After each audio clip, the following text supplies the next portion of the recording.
I've been involved in American politics in one way or another since 1980, the election in which Ronald Reagan became president. I served in the administration of George W. Bush in the early 2000s. I disagree with Hillary Clinton about almost everything she wants to do here at home. I agree with her about some of the foreign policy, but here at home I disagree with her about almost everything. But I recognize her as a normal politician who will follow the normal rules. And as much as I differ with her, what in a democracy, the most important thing we have in common is that we agree to follow the same rules. So when you get a political figure like Donald Trump, and we have never had this, not since the Civil War in our history, a politician who clearly does not intend to follow the same rules, that's dangerous. We see that across the rest of the world. There are such figures. We don't need them here. It's not acceptable. And if so, really, that's a question asked the people today in the Congress, then what? If he wins? Yeah. If he wins, we move into a period of constitutional crisis, that Donald Trump will try to use powers that the president doesn't have, shouldn't have, and he will find people who will support him because they like what he's trying to do. He'll find many people who will oppose him, both because they disagree with him and also because it's unacceptable. And we will lurch from crisis to crisis. It's not impossible that he may succeed. The first president, George Washington, when he left office, gave a famous goodbye address to the American people. And in this, he warned that the time would come when there would be competitors for power who would seek to elevate their own power on the ruins of public liberty. There's no guarantee that any democracy lasts forever. Democracy is something we always have to work vigilantly to uphold. It doesn't happen automatically. And when there are challenges to it, people must rally to its defense. That's something, obviously, people in Ukraine need no lessons about. And people in Ukraine paid a blood price very recently to have a society that obeyed laws. America has been more fortunate, but nothing happens forever and nothing is easy.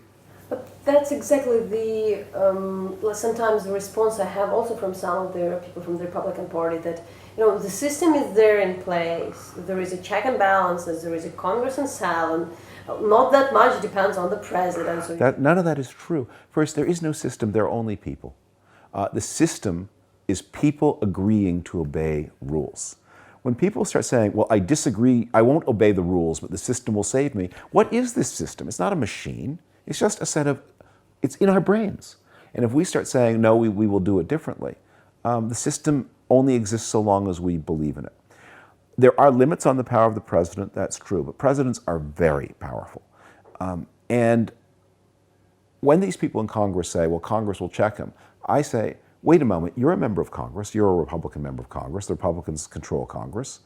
You were afraid of him until now. You were afraid of him when he wasn't president. Are you telling me you will be braver when he is president than you were when he wasn't president? I find that hard to imagine. So it's better for him not to be president, and then we don't have to worry about how brave these members of Congress will be. Where are these roots of this authoritarianism? Like when they're somehow this authoritarian type politicians are liked by the people. Where did we get it? We have them all over the world. We are passing through a new period in human history when we are all instantly in contact with everybody else. They have this new planet that is much smaller, and people move around the planet. So people from Sri Lanka show up in Berlin or in Washington, D.C., and they wash the dishes and they compete with jobs. We have a global media where we see suddenly, there's a massacre in Paris. Everybody here knows about it instantly. This is a very stressful thing, and people react to it. We are learning how to cope with it. And this is happening at the same time when there's a lot of pressure in the developed countries, in the rich countries, or in the formerly rich countries. The people who are middle class, some are doing much better, and others are doing much worse. And that's one of the things that drives Donald Trump. The Trump voters are people who live in the parts of the country that have not done well. The best description I've heard of who votes for Donald Trump is these are successful people in unsuccessful places. And that they see a loss of something that is important, and they're rallying to this man who promises that he will use his strength and his will to bring back what they feel is theirs. Well, it's not a true promise. And in the meantime, you're left then with him and his abuse of power. But one of the correspondents I talked today out of the Atlantic said that probably like traveling to these Trump areas, it's not, the situation is not so bad if you really, it's not so anti-immigrant, not so, not so supporting the ideas, but rather than as somebody who is misusing this. So to your opinion, this sentiment or this hardship that people are living, to which extent they're reasonable, and to which extent are they like just brought? Well, it's not for me to say whether people's grievances are reasonable or not. The way democracy works is the voters get to decide what their grievances are, and the politicians then compete to meet their grievances. But American voters have been through, especially in the middle parts of the country, some very tough times. Really 15 years of things not working as well as they should, both with our wars abroad that did not go as well as they should have, and with the development of the economy here at home. Again, you don't want to have an exaggerated picture of this. There are parts of America that are incredibly successful, and new parts. I mean, a lot of places that, people don't know America well, that a lot of places that if you paid attention 20 years ago, you would think of a sort of rural and more conservative, a state like North Carolina. The reason it's such a contested state in this election is we have great universities in North Carolina, the University of North Carolina, Duke. We have now these research complexes for pharmaceuticals, and there's a real knowledge industry. Where there are knowledge industries, people are really thriving. And it's amazing. I mean, in parts of the country that 25 years ago were tobacco farms, today you can go to a Whole Foods and buy fresh figs and vegetables that have been flown in from Kenya. It's amazing. But there are parts where people feel it's not going as well, and they also feel, they look around them, they see we have a heroin epidemic right now. We have, we've had a little bit of a rise in crime over the past 2 years. We've had a lot of protests against the police. And of course, if you watch television, these things all seem much more immediate than they are if you just live your life.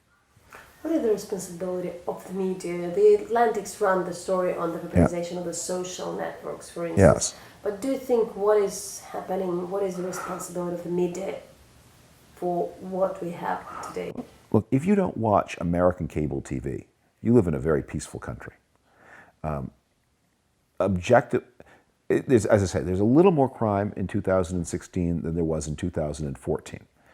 But still, there's probably less crime today than at any time since the 1950s. And we're equal now with the 1950s and how law-abiding a country we are. Your chance of being a victim of a crime is very small. Terrorism, again, freakishly unusual. And police shootings that we get so much attention to. Lowest level in American history of police killing civilians. Lowest level in history, by the way, of police being killed in the line of duty. But that's not how it seems if you watch TV, and especially the way a lot of sort of older and less informed voters get their information is from local news. We have national news and local news here. And the local news is all about crime and mayhem. The saying, if it bleeds, it leads. So the competitive imperatives of the media create, especially for older people, less informed people, create a false sense of social danger. When you're outside of the US, you don't really understand what is so grave with the Hillary Clinton servers. Why this is a major thing. Well, so Bill and Hillary Clinton have been important figures in American politics now since the early 1990s, a long time. And they are known for Bill Clinton's extraordinary skill, the extraordinary wealth they've made out of politics, $250 million in their post-presidential careers, and in the way they made this fortune would have been considered shameless beforehand. It's not illegal, so far as we know, but it would have been considered radically unacceptable any time before in American history. There is a kind of odor of scandal that always follows them. But because they're smart and they're careful, they usually manage to stay just inside the law, just inside. They never ask what is the right thing to do. They ask, so the servers were evident. What people are wondering about is, this is another example of bending the rules, that she was supposed to not use a private server, she was supposed to use a government server, and then classified information was contaminated. And look, there are thousands, tens of thousands of Americans who work with classified information. If any of them had done what Hillary Clinton had done, they would have lost their security clearance and their job. So imagine this. And by the way, hundreds of people have lost clearances and lost. So there you are. Let me start this again. You're a former Army officer. Now you're working for a defense company. You're able to do your work because you have a security clearance. You put a classified document on your own home computer. Your boss finds out, you lose your clearance, you lose your job, and you never have as good a job again because you've lost your clearance. There are hundreds of these people who have been in this situation. And they all say, wait a moment, if I had done what Hillary Clinton did, I would have lost my clearance, I would have lost my job, I would have lost my future. How come she gets away with it?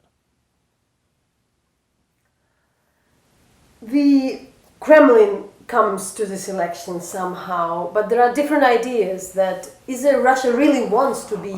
We find this, it is so audacious that we know that Russia manipulates the elections of all kinds of other countries, including your country. The idea that they would dare, the United States, the presidency, that they are so arrogant that they think they could do this, and that they think they have so much contempt for us. So it is astounding, astounding. And I think one of the things that animates me is it's just unacceptable. And the idea that we have a candidate who welcomes Russian manipulation of our elections, no, that's for no other reason. That is what animates me. This must not be allowed, and there must be such a price that they never think of doing this again. But it seems like people don't care much. Well, there are things for the ordinary person, the ordinary voter to care about, their job, their future, and then there are the things that people who are concerned about national security care about. So when Hillary Clinton wins, as I expect her to do, I don't think the average person, they'll have a sense that the Russians did something wrong. But for this circle of people who really care about the security and sovereignty of the United States, it was a breathless act of arrogance by the Russians. This is not the Soviet Union anymore. They are not an equal in the world. As President Obama said, they are a regional power, and that they would reach into the politics of a global power and do this. So there has to be a heavy price. And there are a lot of interesting ideas about what that price should be. We're not talking about violence here, because this is not violent. This is information warfare. They waged it asymmetric. So they have asymmetric information capability, but we have greater information capability. I think everybody would like to know how much money Vladimir Putin has. Exactly. I think everyone would like to know exactly what he owns.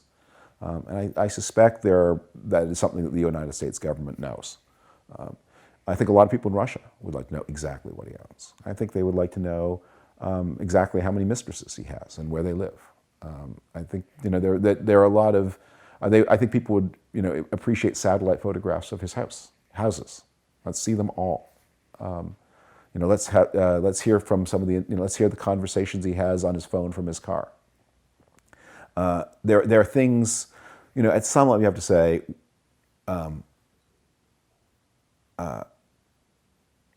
That this is a demonstration of Russian contempt. And that contempt is not just the action that is dangerous, it is that contempt that is dangerous, because it can lead them to make other mistakes about things they might be able to do. What would be the major Obama legacy, if you speak about his 8 years? Here at home, the major legacy will be his healthcare program. A secondary legacy will be that he's begun this attempt to regulate carbon dioxide emissions for greenhouse gases. In the world, I don't think his legacy is so positive. I think he certainly inherited a difficult situation from my boss, George W. Bush, but he hasn't made it better. We now have, the first great power war on the European continent since 1945. We have this Iran deal that puts Iran on the way to being a nuclear power. We have chaos and instability across the Middle East. We have this massive flow of refugees into Europe from Syria and elsewhere that is destabilizing the European Union. We have our European partners divided and weakened in a way that they haven't been since, I don't know when. So this is, he leaves behind a very, and we have China, of course, aggressing in Asia, and many of our friends confused and uncertain, and some of them, like the Philippines, experiencing the same kind of democratic recession that we see in Europe as well. So it's a bad story, the international story. Where is the place of Ukraine in the whole? Ukraine has become unexpectedly very important in this election because Ukraine was the test that revealed how close the Trump campaign was to Russia. The fact that at the Republican convention they put in pro-Ukrainian language in the platform. Now it has to be understood by people who don't follow American politics closely. American platforms, unlike European party platforms, mean nothing. The activists in the party meet the way before and they write down what they wish the president would say. And then they nominate a candidate and the candidate says whatever the candidate wants and it has nothing to do with the party platform. And the party platforms are usually filled with all kinds of nonsense. The Republican platform will say negative things about homosexuals. The Democratic platform will say ridiculous things about banks and corporations. And the candidates ignore them and run for the center. So, there's a lot of argument about what kind of support should be provided to Ukraine. Should we provide lethal arms? That is a complicated question. Some of our European partners have a different view than some people in the United States. But that they would go to the effort of taking this language of helping Ukraine with lethal weapons out of the platform. And that was the only thing they left in. There was all kinds of, abusive things said about homosexuals. They didn't care about that. There are all kinds of, it was long, it was full of, there's strange things about religion and so on. They left all that, they didn't care about any of that. The one thing the Trump people cared about was taking out the Ukraine language. And that was an early indication of just how weirdly close to the Russians that campaign operation was. I know, David, I still would, in this time, in the debate that would be my last, the issue of the Iraq war had come up often, everybody denies they were in favor, so they were in favor, Donald Trump itself, but you have this long history, but still how you see and it's said a lot that kind of this isolationism comes as a result of the U.S. being into the... Well, look, one of the things that made Donald Trump possible was the country and the Republican Party in particular had not processed the Iraq war. We had not really talked about it among ourselves. We just pretended it hadn't happened because everyone understood that it had gone badly, but no one wanted to talk about the reasons why, including those of us who were involved with it. And that is one of the things that opened the door to Donald Trump. If he leaves behind a positive legacy, once he's not president, it will be that he's opened the way to some more frank discussions in the Republican world about mistakes we made in the Bush years. And that would be a positive thing if we don't get a Trump presidency.